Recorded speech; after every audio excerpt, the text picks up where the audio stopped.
My purpose is a single, sharp turn in the dark, a clean metallic sound that divides a life in two.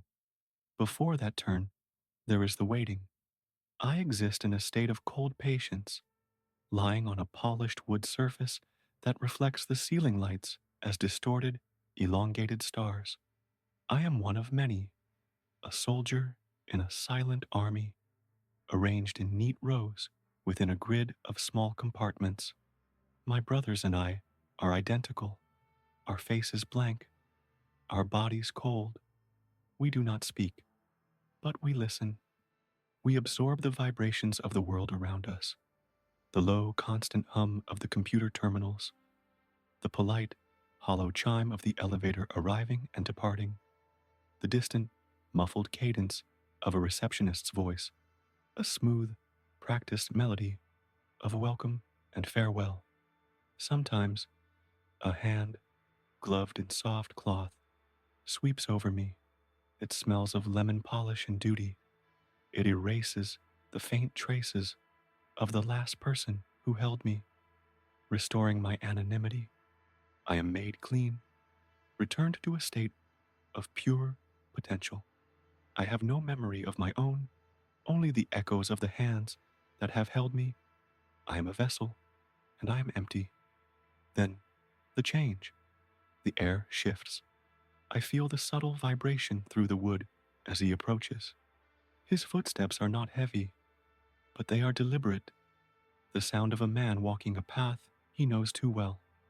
A shadow falls over me, and then the warmth. His hand. It is a landscape I have come to know intimately.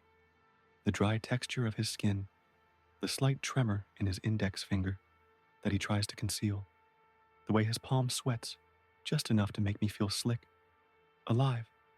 In the beginning, years ago, this hand was a storm of hesitation. It fumbled, it shook, it radiated a heat that was pure, uncut fear. Now the heat is different. It is the low, steady burn of routine, the warmth of a well-tended lie. He lifts me from my compartment. The world tilts. For a brief moment, I am the absolute center of his intention. He does not look at me. He never does. To look at me would be to acknowledge the mechanism of his deceit. I am simply a tool, an extension of his will. The journey begins. The ascent in the metal box is a quiet, shared secret. The soft ding of the seventh floor is our cue. The doors slide open to reveal the hallway, a long, narrow artery, carpeted in a pattern of faded gold and deep red that swallows the sound of his expensive shoes. The air here is thick, still, and smells of recycled air and the faint, ghostly perfumes of 1,000 transient lives. We move down this corridor of silent doors, each one a potential story, a sealed confession. He walks with his head down, a pilgrim on a profane journey. He stops. Room 714. The numbers are polished brass, just like the lock. My destination, my purpose. He raises me to the lock, and for a heart-stopping second, there's only the cold meeting of metal on metal. My teeth search for the familiar grooves, the intricate pathways of the lock's inner world. He pushes. The click. It is not a loud sound, but in the silent hallway, it is a gunshot, a definitive, irreversible punctuation mark. It is the sound that separates the world he must pretend to be from the man he is. The door swings inward, releasing a breath of warm, scented air. It is a perfume I have come to associate with this room, with this hour, with this lie. It is not the clean, subtle scent of soap and lavender that clings to his clothes when he leaves his real home. This one is heavier, a complex blend of musk and vanilla, a fragrance designed for the night, a voice soft and laced with a familiar, feigned impatience. You're late. His reply is a well-oiled hinge, smooth and without friction. Traffic was a nightmare. You know how it is. The rest of the lie dissolves as the door clicks shut behind him, and I am left hanging from the inside, a silent, forgotten sentinel. From my perch, I listen. My world becomes a universe of sound. I am the unblinking eye in the door, the cold ear that hears everything.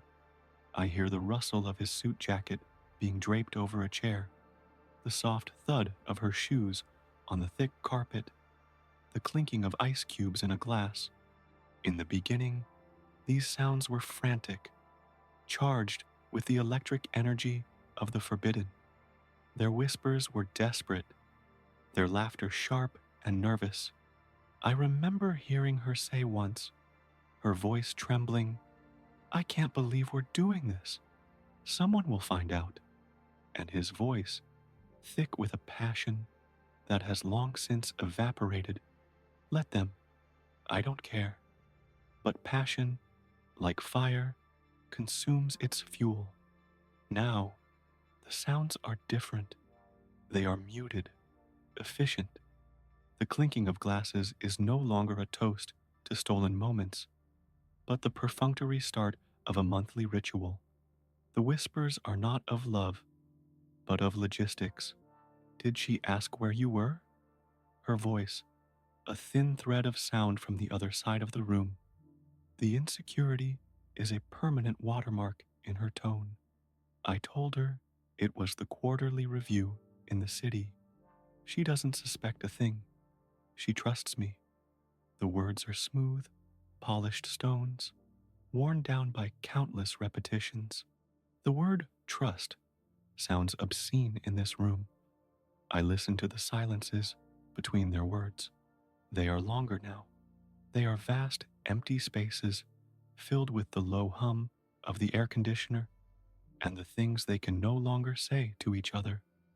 They will turn on the television, not to watch, but to fill the quiet, to provide a soundtrack for their emptiness. Later, the sounds of departure begin, the rustle of clothing being put back on, the zip of a bag, the click of his watch clasping around his wrist. It is the sound of his other life calling him back, of the costume being put on again. Next month? She will ask. It is not a question born of longing, but of scheduling, like confirming a dental appointment. Of course, he promises, and the promise is as hollow as my own metallic body, the ritual of reversal. His hand, now cool and steady, plucks me from the lock. The warmth is gone, replaced by the cold focus of escape. He turns me again. The click of the lock from the outside is a different sound. It is the sound of a cage being sealed, of a secret being buried for another month. He slips me into the darkness of his pocket. Here, in this cramped fabric world, I am an intruder. I lie against the faint warmth of his leg, nestled among the artifacts of his real life, the sharp edges of his actual house keys, the soft crinkle of a receipt from a grocery store, the smooth, cold glass of his phone. I can feel the vibrations as it buzzes.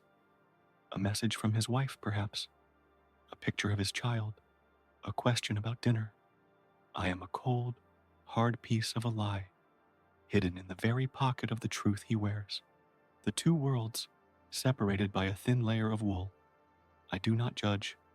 Judgment requires a heart, a conscience, and I am only brass and steel, a sequence of ridges and grooves. My existence is defined by the doors I open and the secrets I keep. I am a function, a mechanism. He returns me to the polished counter at the front desk, my duty fulfilled.